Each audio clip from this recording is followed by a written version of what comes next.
Ce dimanche, Donald Trump refuse désormais de vendre ou de fournir certaines armes cruciales que Zelensky réclame pour l'Ukraine.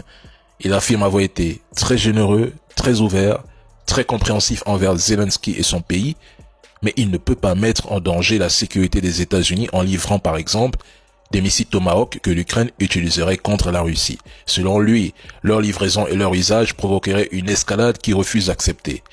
Il n'a aucune envie de voir les États-Unis et la Russie se battre pour le compte de l'Ukraine ou de l'Europe, car ce n'est pas sa guerre, mais c'est des Européens. Mais il le dit parce que, de toute façon, avec ou sans Trump, les États-Unis soutiennent l'Ukraine depuis des années, des mois, dans ses frappes profondes sur le territoire russe. L'Ukraine, par exemple, sélectionne ses cibles, et Washington fournit ensuite les renseignements, c'est-à-dire la trajectoire des missiles, l'attitude de vol, le timing des attaques. Et tout ça, c'est eux, nous le savons. Les données de renseignement sont partagées en permanence à l'Ukraine. De toute façon, c'est une guerre autant États-Unis contre Russie. Et nous sommes arrivés à un stade où les gens comprennent que ni l'Ukraine ni l'Europe ne pèsent dans cette guerre.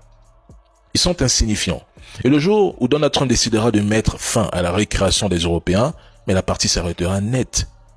C'est tout à fait logique. De toute façon, continuez d'écouter ceux qui vous racontent que Donald Trump et Poutine vont s'affronter ou que la Russie va perdre la guerre. Pendant ce temps, aucune émission ne parle de Pokrovsk, qui est en train de tomber entre les mains de la Russie. Pourtant, c'est là que tout se joue.